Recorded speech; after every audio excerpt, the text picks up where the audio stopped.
Bonjour, bienvenue dans le cours de mécanique quantique.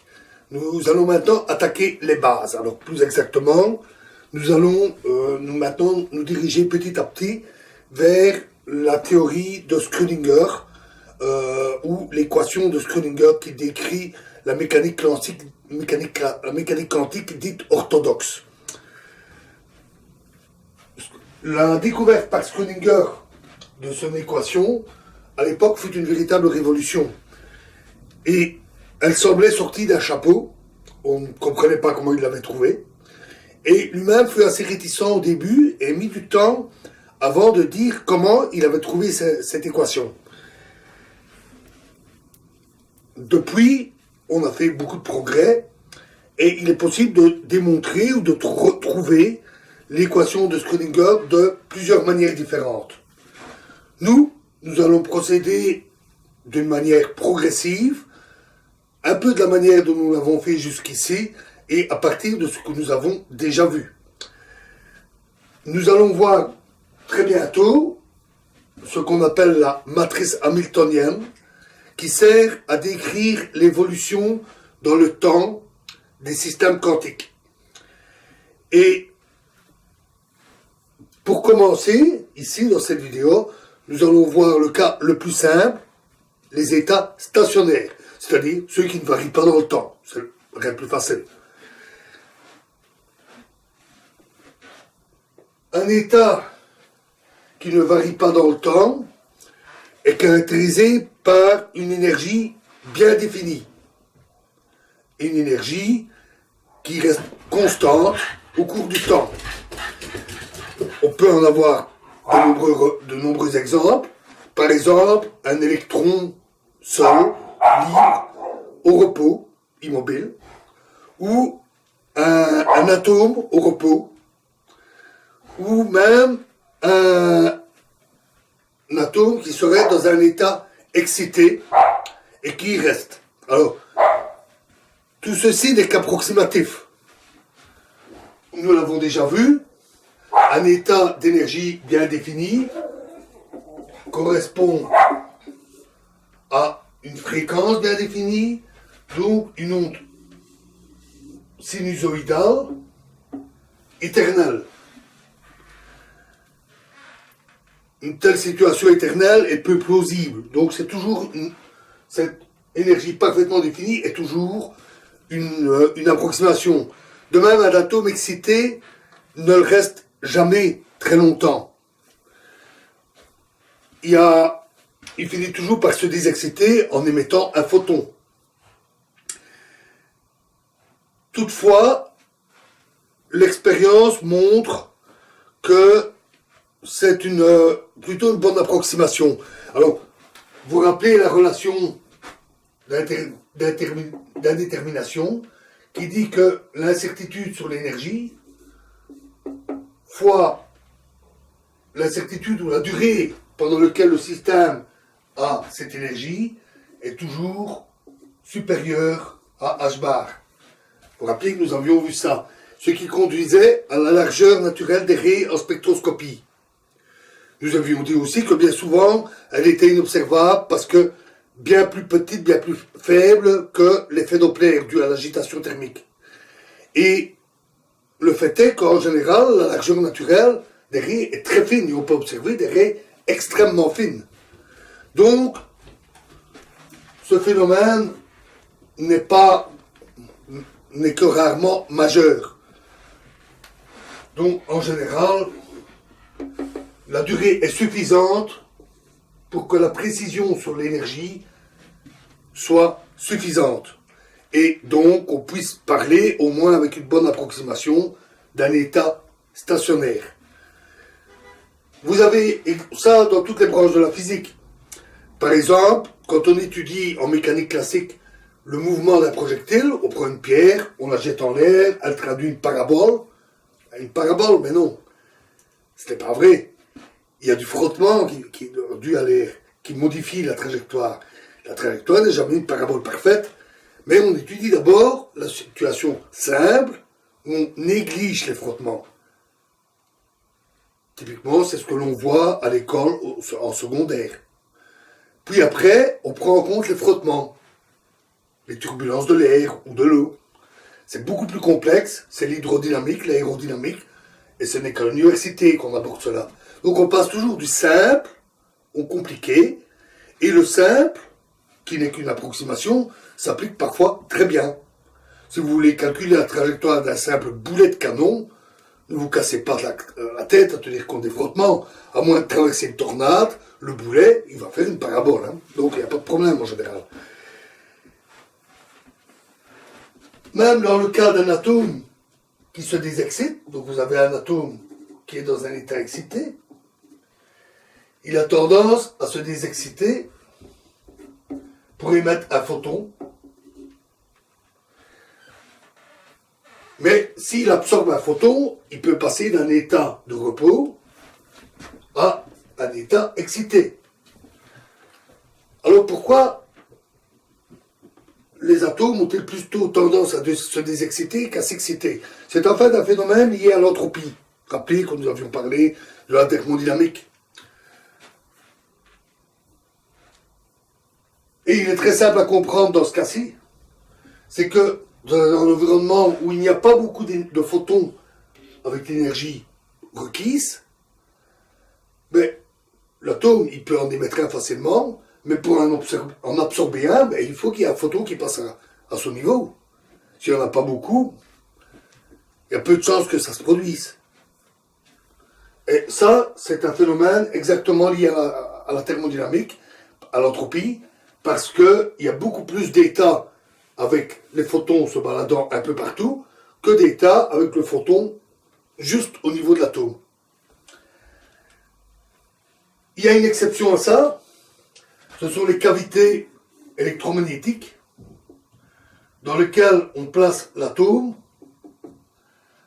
dans une cavité réfléchissante, qui réfléchit les ondes électromagnétiques, et dont on a calculé les dimensions, de manière à ce que les ondes qui se réfléchissent à l'intérieur aient exactement la bonne fréquence.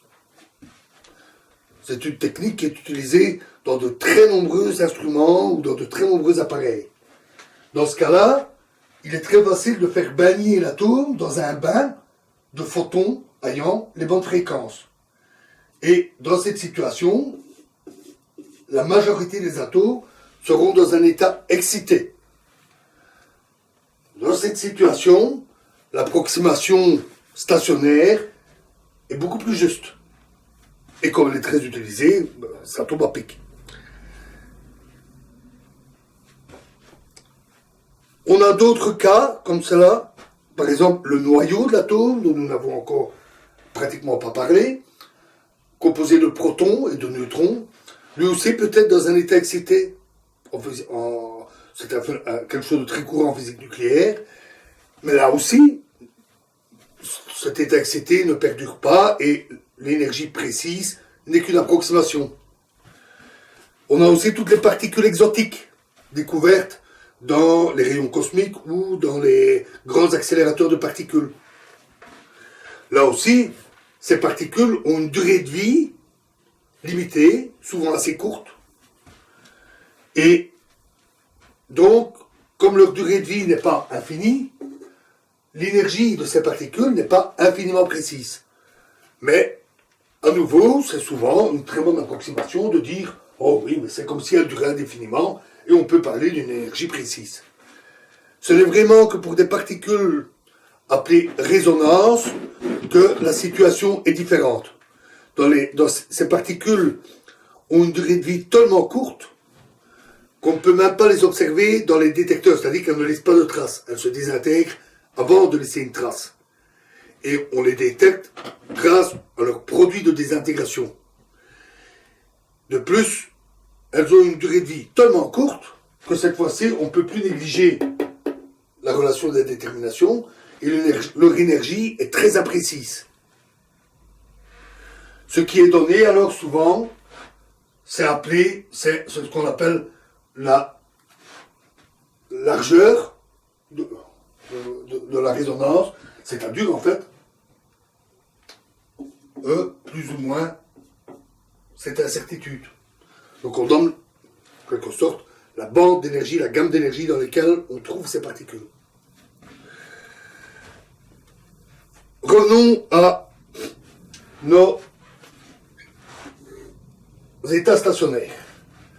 On va donc définir un atome au repos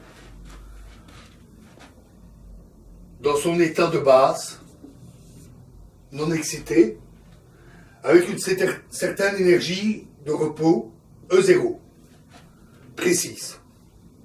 Celle-ci est d'ailleurs liée à la relativité, grâce à mc carré, pour une particule au repos, un atome au repos, la masse de l'atome est reliée à son énergie totale. Et sa fonction d'onde, comme nous l'avions vu parler de la fonction d'onde, va être décrite par une fonction qui va dépendre de cette énergie et du temps. Alors ici, il ne s'agit pas de la fonction d'onde d'un électron ou du noyau, mais de l'atome, globalement, vu dans son ensemble. On peut parler de cet atome au repos comme d'une seule entité, puisque nous considérons ici que justement il reste au repos, il reste dans un seul état stationnaire. Je ne vais pas vous donner l'équation, la formule pour cette fonction, mais sa description est très simple. Fréquence précise, une oscillation sinusoïdale. Alors vous vous rappelez ce que j'avais dit, j'avais expliqué avec le cas d'une impulsion précise, c'est le cas d'une énergie précise. L'énergie et l'impulsion sont reliées par des relations simples. Quand l'énergie est précise, l'impulsion est précise. Et je vous avais dit que ceci, c'était en fait l'oscillation de la phase. La phase de la particule oscille dans l'espace et dans le temps. Mais l'amplitude de l'onde, c'est-à-dire son module, le module du nombre complexe, qui décrit la fonction d'onde, vous vous rappelez, est une constante. Le même partout. Mais là aussi, delta P fois delta X, relation d'incertitude, relation d'indétermination. Si l'impulsion est parfaitement précise, la particule, elle est n'importe où. Et donc, on a un module constant, partout, en tout point et à tout instant. Notons d'ailleurs que ceci a une fréquence bien précise au cours du temps. Donc c'est une onde qui oscille, mais elle est la même partout. Un peu comme une gigantesque vague qui oscillerait toujours la même hauteur, la même intensité partout, et qui oscille de manière régulière.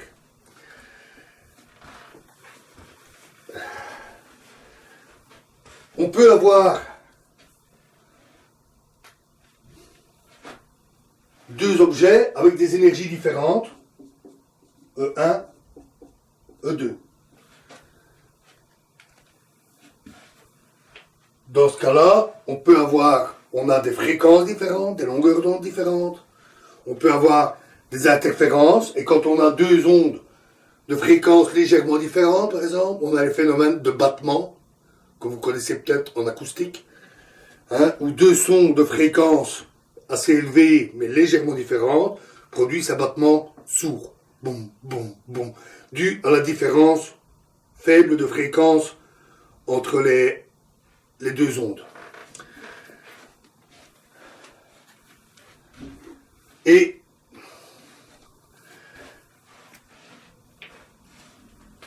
Mais ici, nous avons un petit problème, parce que ces interférences vont être dues aux différences d'énergie, mais en réalité, l'énergie, elle n'est jamais définie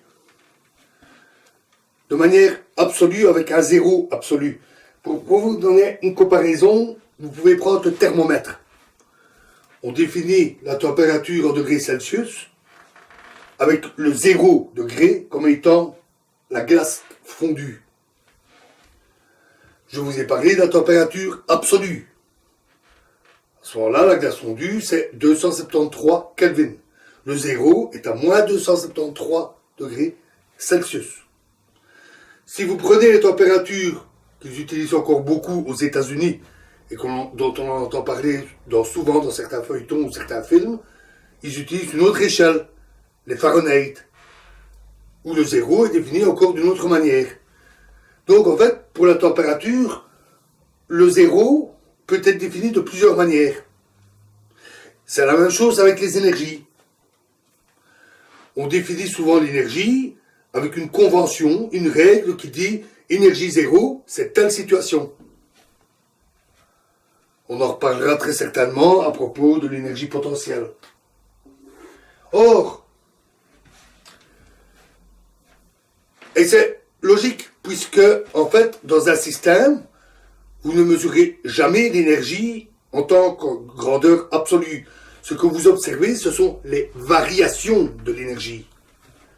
Par exemple, un atome qui se désexcite, le photon émis est dû à la différence d'énergie des deux niveaux. Vous vous rappelez, hein, comme dans l'atome de Bohr. Ce sont toujours les différences d'énergie que vous mesurez. Et donc, peu importe où est le zéro, puisque si vous avez une échelle d'énergie, la différence d'énergie ne dépend pas du zéro. Mais est-ce que ça marche bien ici? Puisque ici, les battements, les interférences, seront dus à la différence des énergies. Est-ce que ça marche bien? Eh bien oui. Alors, je ne vous ai pas donné la formule de la fonction, donc vous ne pouvez pas le vérifier. Vous devez me croire sur parole. Si je rajoute une grandeur A constante à toutes les énergies, donc je fais plus A pour toutes les énergies, atome repos, atome excité, ou tout autre état, ou tout autre système, à ce moment-là, les interférences restent identiques. Et c'est toujours la différence qui compte. E1 plus A, E2 plus A, la différence entre les deux, c'est toujours E1 moins E2. Les A se simplifient. Et pour l'énergie, on a une échelle naturelle donnée par la relativité, mc carré. Mais en réalité, dans beaucoup d'expériences, en mécanique quantique, ou en chimie, ou en physique atomique, il est rare que l'on doit tenir compte de la relativité. La relativité ne devient importante qu'avec des grandes vitesses ou des grandes énergies. En physique nucléaire, on peut généralement pas la négliger. Mais en général, dans la plupart des applications, on n'a pas besoin de la relativité. La théorie de Schrödinger que nous verrons est une formulation non relativiste. Et dans ce cas-là, manipuler des vitesses de la lumière au carré, qui donnent des nombres énormes, c'est un peu gênant. Donc en fait, on prend A égale moins mc carré. C'est-à-dire qu'on définit l'énergie de repos comme étant 0. Par convention, l'énergie de l'atome est 0. Et on parle d'énergie plus grande pour des états excités. C'est une pratique simple et courante qui évite de devoir manipuler les mc carrés. Voilà pour le cas stationnaire. Donc vous voyez, c'est pas très compliqué. Nous verrons la fois prochaine ce qui se passe quand le mouvement entre en jeu. Je vous remercie.